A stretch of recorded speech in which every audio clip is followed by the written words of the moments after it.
नमस्कार, देख रहे हैं आप न्यूज 18 और मैं हूं आपके साथ अंजलि मलिक। राजनीति की कहानी भी बेहद ही रहस्यमयी और रोमांच से भरी होती है। कहते हैं कि राजनीति के ओर छोर का पता लगाना बेहद मुश्किल काम है। इसमें एक सिरे से दूसरे सिरे तक पहुंचने की राह बहुत ज्यादा चुनौतीपूर्ण होती है। इसे इसीलिए भी आंका जा सकता है कि जब कोई बड़ा नेता बयान देता है तो उसके कई बड़े मतलब निकाले जाते हैं। बावजूद इसके कोई सटीक अनुमान लगाने की कोई गारंटी नहीं होती और सिर्फ बयान ही नहीं बल्कि कई बार खामोशी के पीछे भी कई राज छिपे होते हैं। निकाय चुनाव में जब अखिलेश यादव ने पश्चिमी यूपी में रोड शो किया, प्रचार किया, तो उनके गठबंधन साथी जयंत चौधरी कहीं नहीं दिखाई दी। सवाल उठे तो दोनों दलों ने उन्हें दलीलें दी। अब आगामी चुनाव के लिए गठबंधन की अटकलें तेज हैं और इसकी वजह जाटलैंड में रालोद की बड़ी कामयाबी है, जिससे जयंत चौधरी अब बेहद ही ज्यादा गदगद है और पार्टी ने तकरीबन 25 नगर निकायों पर कब्जा करके सपा को चुनौती दे दी है। जी हाँ, अखिलेश यादव और जयंत चौधरी की गठबंधन फाइल्स में वक्त के साथ नए पन्ने भी अब जुड़ते जा रहे हैं। रालोद के साथ आजाद समाज पार्टी के खुलकर खड़े होने के बाद समाजवादी पार्टी की भी चंद्रशेखर आजाद की पार्टी से करीबी जो है वो बढ़ती जा रही है। इसके बाद पश्चिमी यूपी में ओबीसी, दलित और मुस्लिम समीकरण की आहट तेज हो गई है।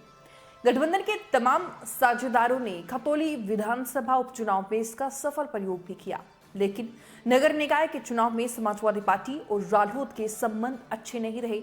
दोनों दलों ने कई जगहों पर एक दूसरे के खिलाफ चुनाव लड़ दिया। अब कई चर्चाएं सरगर्म है। पूछा अब ये जा रहा है कि क्या 2024 में समाजवादी पार्टी रालोद के गठबंधन में किसी और दल की एंट्री होने वाली है। जब निकाय चुनाव के नतीजों के बाद रालोद का आत्मविश्वास अचानक कई गुना बढ़ा हुआ दिख रहा है, तो ये सवाल भी अब सरगर्म है कि क्या अब रालोद के नेता बड़ी सियासी जीत के लिए अखिलेश यादव के मोहताज नहीं है। ये सवाल इसीलिए भी है क्योंकि कई सीटों पर रालोद ने सपा से अलग चुनाव लड़ते हुए भी 25 नगर निकायों में अपना परचम लहरा दिया। पार्टी के तेवर अब ये बताते हैं कि रालोद अपने आप को पश्चिम में किसी छोटे भाई के रूप में खुद को दिखाना पसंद अब नहीं कर रहे हैं। अखिलेश यादव और जयंत चौधरी में यूं तो सियासी रूप में सब कुछ ठीक है, लेकिन समाजवादी पार्टी और रालोद की तरफ से कई बार ऐसी बातें जो हैं वो कुछ भी निकलकर सामने नहीं आई। भले ही निकाय चुनाव में कितनी भी रात दोनों पार्टी के बीच देखने को मिली, लेकिन दोनों नेताओं ने खुलकर कुछ नहीं कहा। अब माना ही जाए कि दोनों पार्टियों के बीच जो है वो 24 के चुनाव को लेकर कोई संदेह है या नहीं, इस पर भी सवाल खड़े होते हैं। लेकिन रालोद के खेमे में जो सवाल अब गूंज रहे हैं वो इस बात की ओर जरूर इशारा कर रहे हैं। राजनीतिक गलियारों में समाजवादी पार्टी रालोद को लेकर क्यों इतनी चर्चा हो रही है, पहले आप वो भी समझिए। क्योंकि निकाय चुनाव में समाजवादी पार्टी और रालोद की रार किसी से छिपी नहीं थी। एक तो रालोद ने समाजवादी पार्टी के साथ इस रार में होने के बाद भी निकाय चुनाव में अच्छा प्रदर्शन किया।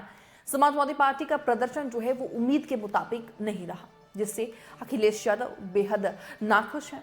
सपा से भले ही रालोद की दूरी दिखी हो, लेकिन आजाद समाज पार्टी से नजदीकियां रालोद की जरूर बढ़ी है। ऐसी चर्चा तेज है कि जयंत चौधरी राष्ट्रीय राजनीति में अलग थलग अब नहीं रहना चाहते हैं और ऐसा तभी मुमकिन है जब रालोद किसी राष्ट्रीय पार्टी के साथ अच्छे संबंध बनाएगी। वहीं अगर कांग्रेस के साथ जयंत चौधरी के रिश्तों की बात करें तो भारत जोड़ो यात्रा के दौरान जयंत ने राहुल गांधी को तपस्वी कहकर अपने मन की बात जो है वो सबके सामने जाहिर कर दी थी। वहीं आजाद समाज पार्टी के मुखिया चंद्रशेखर आजाद के रिश्ते भी कांग्रेस नेताओं के साथ काफी अच्छे बताए जाते हैं। अब सवाल उठता है कि क्या जयंत चौधरी अब कांग्रेस की ओर जाने की तैयारी कर रहे हैं या फिर जयंत चौधरी चाहते हैं कि समाजवादी पार्टी, रालोद और रासपा का गठबंधन हो और उसके साथ कांग्रेस भी शामिल हो। हालांकि ये जो तमाम चर्चा है अभी सियासी हवा में ही तैर रही है। पुख्ता तौर पर कुछ भी कह पाना फिलहाल बड़ा मुश्किल है। लेकिन निकाय चुनाव के बाद अखिलेश यादव ने जिस तरीके से ममता बनर्जी के बयान का समर्थन किया, उसके बाद कई तरीके की बातें जो हैं वो कही जा रही हैं।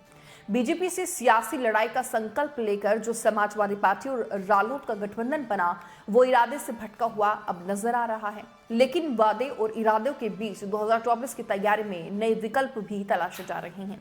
यही वजह है कि गठबंधन में नए साथियों को जोड़ने की सुगबुगाहट भी दिखाई दे रही है। रालोद नेताओं का कहना है कि 24 आते आते ये गठबंधन बड़ा स्वरूप लेगा। राजस्थान में हम कांग्रेस के साथ गठबंधन में हैं ही।